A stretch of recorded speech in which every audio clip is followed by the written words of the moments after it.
জুলাইয়ের গাদ্দার তারা যারা গণহত্যার বিচার নিয়ে গরিমসি করছে, জুলাইয়ের গাদ্দার তারা যারা জুলাইয়ের চেতনাকে বিক্রি করছে, জুলাইয়ের গাদ্দার তারা যারা এখনো পর্যন্ত শহীদের তালিকা তৈরি করতে পারে নাই, জুলাইয়ের গাদ্দার তারা যারা এখনো পর্যন্ত শহীদ পরিবারকে ক্ষতিপূরণ দিতে পারে নাই।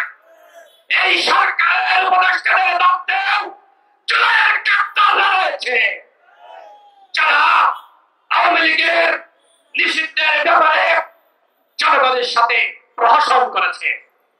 জনগণ আপনাদেরকে ম্যান্ডেট দিয়ে দিয়েছিল, কেন আবার আন্দোলন করা লাগলো? যে আওয়ামী লীগ বাংলার মাটিতে রাজনীতি করতে পারবে না। এদেশের জনগণ 5 অবস্থিত রায় দিয়ে দিয়েছে আওয়ামী লীগ নিষিদ্ধ। সুতরাং এই যে প্রজ্ঞাপনকারীর জন্য আবার আন্দোলন করা লাগলো, জনগণ ঘেরাও করা লাগলো, ঐক্য বিনষ্ট হলো কেন রে ভাই? এই সরকারের উপদেষ্টাদেরকে আমরা দায়িত্ব দিয়েছিলাম, তারা একটি সংস্কারের রোডম্যাপ দিবে, বিচারের রোডম্যাপ দিবে, নির্বাচনের রোডম্যাপ দিবে। এখনো পর্যন্ত সরকার কি করতে চায়? কবে বিচার হবে, কবে নির্বাচন হবে,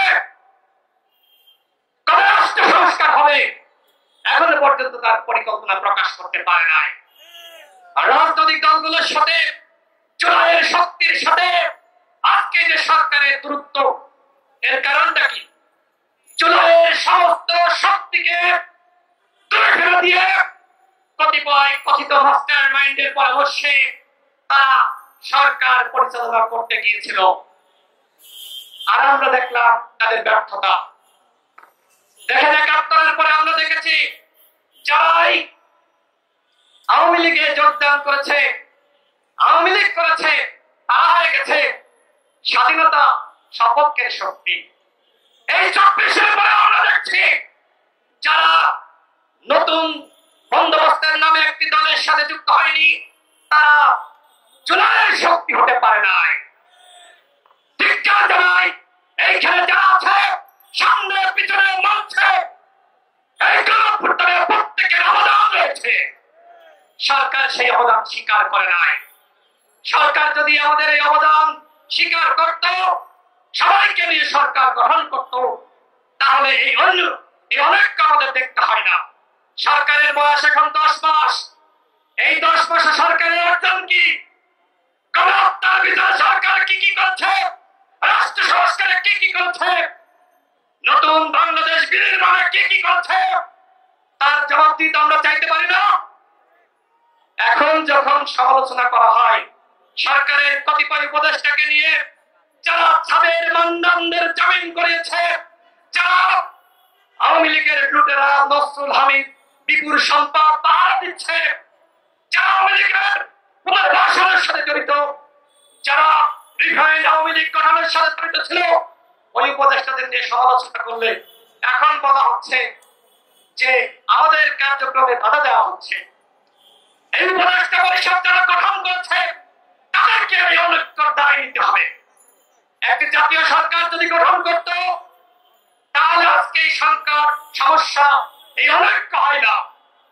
আমরা যখন দেখি উপদেষ্টাদের পক্ষ থেকে অনৈক্য এবং নৈরাজ্যের বক্তব্য দেওয়া হয়, তখন কি কোনো ঐক্য থাকতে পারে বন্ধুগণ? তখন কোনো ঐক্য থাকতে পারে না।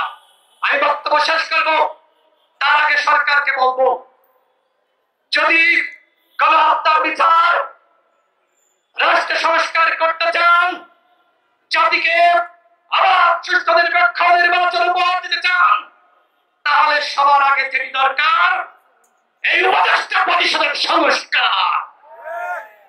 উপদেষ্টা পরিষদ পুনর্গঠন না করলে কোনোভাবেই নতুন রাষ্ট্র বিনির্মাণ করা যাবে না।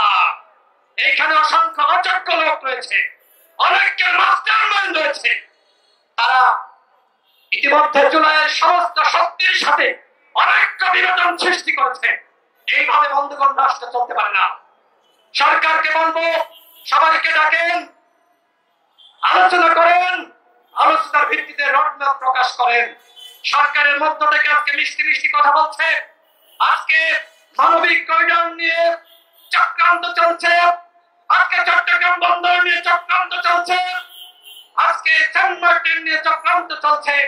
আমাদের স্পষ্ট কথা, কোনোভাবে এই বন্দর নিয়ে এবং একই সাথে মানবিক করিডোর নিয়ে চিনিমিনি খাওয়া যাবে না।